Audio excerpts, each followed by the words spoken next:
Hello everyone, this is प्रीति कौशिक और आज का जो हमारा टॉपिक है वही हम chapter 3 Indian economics class 12th के चैप्टर 3 को आगे कंटिन्यू करेंगे। Features, problem and policy of agriculture chapter 3 का हमारा नाम है।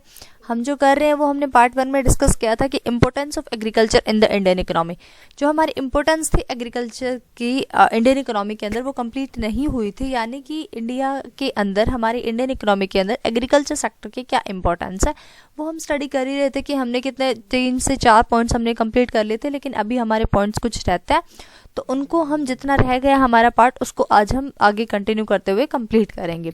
ठीक है, तो हमारी इंपॉर्टेंस जैसे कि हमने देखा था कि एग्रीकल्चर सेक्टर की इंडियन इकोनॉमी के अंदर कुछ ज़्यादा ही इंपॉर्टेंस है क्योंकि ये हमारा प्राइमरी सोर्स है। ठीक है, तो किस तरीके से हम आगे पॉइंट्स को कंटिन्यू करते हैं। देखो सबसे 5th पॉइंट में आता है, कहते हैं source of demand for the industrial goods. देखो एग्रीकल्चर सेक्टर जो है हमारा वो डिमांड क्या करता है, सोर्स ऑफ डिमांड है इंडस्ट्रियल गुड्स का, यानी कि अगर इंडस्ट्रियल गुड्स की जो डिमांड करने वाला एक सेक्टर है तो वो कौन सा सेक्टर है हमारा, एग्रीकल्चर सेक्टर। एग्रीकल्चर सेक्टर जो है वो डिमांड करता है इंडस्ट्रियल गुड्स की। Agriculture sector is the important source of demand for the industrial goods, particularly the capital goods, tractors and harvesters, machines, and demanded exclusively by the agriculture sector. Thus, agriculture prosperity leads to industrial prosperity.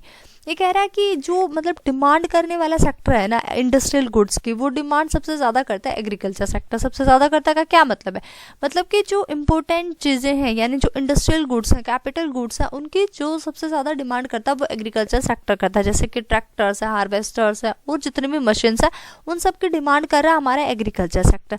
अगर हमारा agriculture sector in सब की demand कर रहा है तो इसका क्या मतलब है, जितने ज़्यादा वो डिमांड करेगा उतने ज़्यादा इंडस्ट्रियल गुड्स ज़्यादा प्रोड्यूस करने पड़ेंगे, इंडस्ट्री ज़्यादा सेटअप होंगी, तो उतना ज़्यादा इंडस्ट्रियल गुड्स को मतलब इंडस्ट्रीज़ को बेनिफिट होने वाला, उनकी ग्रोथ होने वाली है। तो एग्रीकल्चर सेक्टर की वजह से इंडस्ट्रियल सेक्टर भी हमारा ग्रो हो रहा है। तो ये कह रहा है कि एग्रीकल्चर जितना ज़्यादा डेवलप होगा उतना ज़्यादा ही हमारा इंडस्ट्रियल सेक्टर भी ग्रो होगा, क्योंकि जितना ज़्यादा एग्रीकल्चर सेक्टर पे हम ज़्यादा टाइम लगाएंगे, एग्रीकल्चर सेक्टर को ज़्यादा हम डेवलप करेंगे, तो साथ साथ एग्रीकल्चर सेक्टर ज़्यादा डिमांड करेगा इंडस्ट्रियल गुड्स की। और अगर इंडस्ट्रियल गुड्स भी ज़्यादा प्रोड्यूस होगा तो जाहिर सी बात है हमारी उसकी जीडीपी ग्रोथ के अंदर ज़्यादा कंट्रीब्यूशन होगा। तो सोर्स ऑफ डिमांड है इंडस्ट्रियल गुड्स का, हमारा एग्रीकल्चर सेक्टर डिमांड करता है इंडस्ट्रियल गुड्स। 6 पॉइंट में कहते हैं कॉन्ट्रीब्यूशन टू इंटरनेशनल ट्रेड। अब बात हम कर रहे हैं एग्रीकल्चर की इंपॉर्टेंस की, एग्रीकल्चर सेक्टर कितना ज़्यादा इंपॉर्टेंट है। तो कहते हैं agriculture makes a significant contribution to India's international trade. India की जब इंटरनेशनल लेवल पे ट्रेड होती है, एक्सपोर्ट इंपोर्ट होता है, तो वहाँ पर भी एग्रीकल्चर एक इम्पोर्टेंट कंट्रीब्यूशन करता है। Thus, in 2018-19, share of agriculture sector in total export of the country stood at 11.76%. कहते हैं 2018-19 के अंदर जो एग्रीकल्चर सेक्टर ने टोटल एक्सपोर्ट किया, यानी कंट्री का जो टोटल एक्सपोर्ट था 2018-19 में, उसका एग्रीकल्चर सेक्टर का जो शेयर रहा वो 11.76% रहा। इंडियन एक्सपोर्ट की tea, jute, cashew nuts, tobacco, coffee and spices. Exports are a source of foreign exchange which India needs for the import of defense goods as well as crude oil.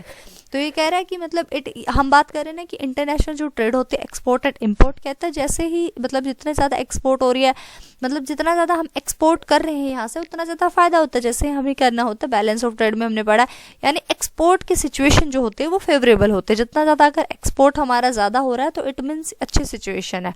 तो कहते हैं जो हमने total export किया ना, हमारी India ने, हमारी कंट्री ने जितना टोटल एक्सपोर्ट किया 2018-19 में, उस टोटल एक्सपोर्ट का 11.76% हमारे एग्रीकल्चर सेक्टर से था। एग्रीकल्चर सेक्टर ने कंट्रीब्यूट किया था, यानी एक्सपोर्ट यहाँ से हुआ था, चाहे उसके अंदर टी था, जूट था, टोबैको, कॉफ़ी, कुछ भी था, लेकिन था वो एग्रीकल्चर सेक्टर से रिलेटेड। तो कहता है कि एक्सपोर्ट में अगर हम इतना कंट्रीब्यूट कर रहा है हमारे एग्रीकल्चर सेक्टर, तो इसका ये मतलब है कि जो फॉरेन एक्सचेंज है हमारा वो हमारे पास आ रहा है, हमारे पास पैसा आ रहा है, जिसकी वजह से फॉरेन एक्सचेंज की वजह से अगर हमें डिफेंस गुड्स लेना है, क्रूड ऑयल लेना है, तो हम उससे वो परचेज कर सकते हैं उस फॉरेन एक्सचेंज से। तो एग्रीकल्चर सेक्टर ने इंटरनेशनल ट्रेड के अंदर भी अच्छा कंट्रीब्यूशन किया। 7th पॉइंट आता है कंट्रीब्यूशन टू डोमेस्टिक ट्रेड। अब तो बात हो रही थी इंटरनेशनल ट्रेड पे, जहाँ पे एक्सपोर्ट इंपोर्ट की बात हो रही है। अब बात हो रही है डोमेस्टिक ट्रेड की, यानी कि कंट्री के अंदर अंदर की ट्रेड, यानी कि इंडिया के अंदर की ट्रेड। कहते हैं agriculture also plays a significant role in the country's domestic trade. This is borne out by the fact that huge expenditure in India is incurred on the purchase of farm products needed by more than 1 billion people in the country. कहते हैं agriculture एक significant role play करता है domestic trade के अंदर भी, यानी कि होम ट्रेड के अंदर भी, यानी कंट्री की बाउंड्रीज के अंदर होने वाली सेल एंड परचेज के अंदर भी हमारा agriculture sector important role play करता है।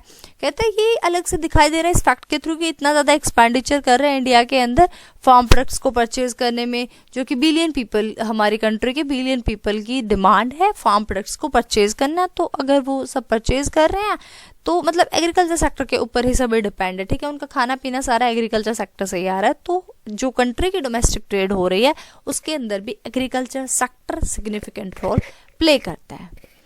ओके जी, नेक्स्ट पॉइंट आता है हमारा support to the transport industry. Agriculture sector transport industry को भी सपोर्ट करता है। Agriculture in India offers a crucial support to the transport industry. Both railways and roadways are bulk carriers of farm product in India, implying that agriculture is a significant source of demand for the transport industry. कहता है जो India के अंदर agriculture है वो transport industry को भी अच्छे तरीके से सपोर्ट करता है, चाहे रेलवे चाहे रोडवे है। बहुत ज़्यादा हैवी सामान जो होता है फार्म प्रोडक्ट्स का वो इनके थ्रू जा रहा होता है, implying that agriculture is a significant source of demand for the transport industry.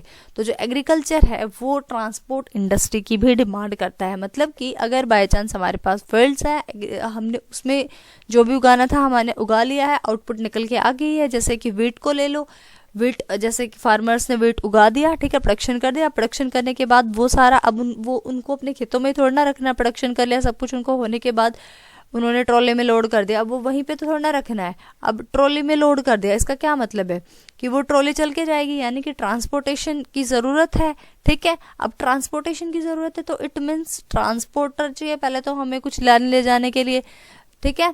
फिर उसके बाद जैसे इन्होंने रेलवे रोडवेज, तो मतलब ये हमें ज़रूरत है ना कि अगर सामान इधर से उधर लेके जाना है, फार्म प्रोडक्ट्स को इधर से उधर करना है इंडिया के अंदर ही अंदर या फिर बाहर भी जाना है, तो वो ट्रांसपोर्ट इंडस्ट्री के बिना नहीं पॉसिबल हो पाएगा। और अगर ट्रांसपोर्ट इंडस्ट्री आएगी तो इसका क्या मतलब है, एग्रीकल्चर सेक्टर उसकी डिमांड कर रहा है ना ट्रांसपोर्ट की, तो अगर डिमांड कर रहा है तो it means agriculture sector transport industry को सपोर्ट कर रहा है। मतलब कि इधर से उधर सामान एग्रीकल्चर का लेके जाना है, एग्रीकल्चर फार्म प्रोडक्ट्स को इधर से उधर करना है, तो उसके लिए ट्रांसपोर्ट इंडस्ट्री का सपोर्ट ज़रूरी है एग्रीकल्चर के लिए भी। लेकिन एग्रीकल्चर भी तो उसकी डिमांड कर रहा है, अगर एग्रीकल्चर डिमांड ही ना करे तो ट्रांसपोर्ट इंडस्ट्री हो सकता है कम ग्रो करे, तो इसलिए एग्रीकल्चर सेक्टर सपोर्ट कर रहा है ट्रांसपोर्ट इंडस्ट्री को। Got it?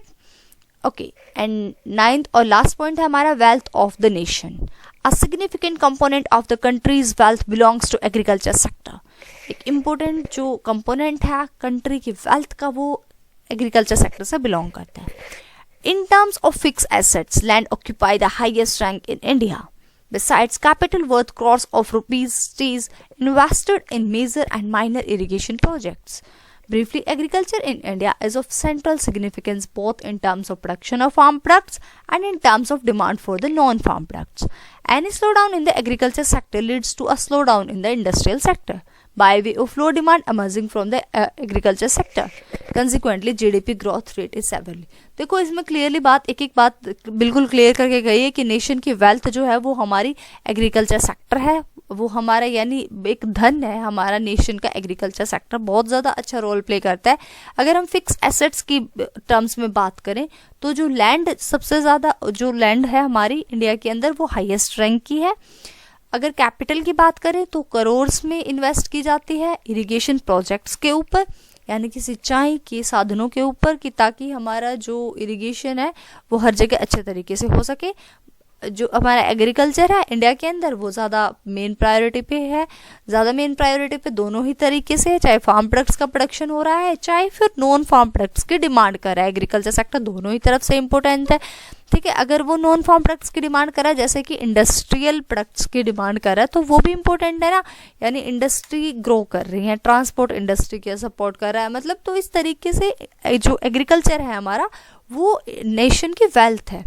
कोई भी स्लो डाउन अगर एग्रीकल्चर सेक्टर में आता है तो इट मीन्स इंडस्ट्रियल सेक्टर भी स्लो डाउन चली जाएगी, है ना। नॉन फार्म प्रोडक्ट्स इसीलिए बोला नॉन फार्म प्रोडक्ट्स कि अगर बाय चांस हमारा एग्रीकल्चर सेक्टर कम काम ग्रो करे तो इट मीन्स वो इंडस्ट्री भी ग्रो नहीं कर पाएगी, क्योंकि इंडस्ट्री गुड्स सबसे ज़्यादा एग्रीकल्चर सेक्टर में रिक्वायरमेंट होता है, जैसे कि कैपिटल गुड्स के, है ना। तो इसी वजह से कहता है कि लो डिमांड हो जाएगी एग्रीकल्चर सेक्टर की और जीडीपी ग्रोथ हमारा इफेक्ट करेगा। तो ये यही कहना चाह रहा है कि नेशन की वेल्थ है हमारा एग्रीकल्चर सेक्टर। एग्रीकल्चर सेक्टर की इतनी सारी इंपॉर्टेंस पढ़ने के बाद हमें ये बात समझ आ गई होगी कि नेशन की वेल्थ तो है ही हमारा एग्रीकल्चर सेक्टर। तो ठीक है, हमने एक एक करके सारे पॉइंट्स डिस्कस किए कि हमारा एग्रीकल्चर सेक्टर किस तरीके से इंडियन इकोनॉमी के अंदर इंपॉर्टेंस है एग्रीकल्चर सेक्टर की। तो आज के लिए इतना ही। Hope you like it. Thanks for watching. Like share comment and subscribe. Preeti Kaushik classes. Bye bye, take care, keep watching.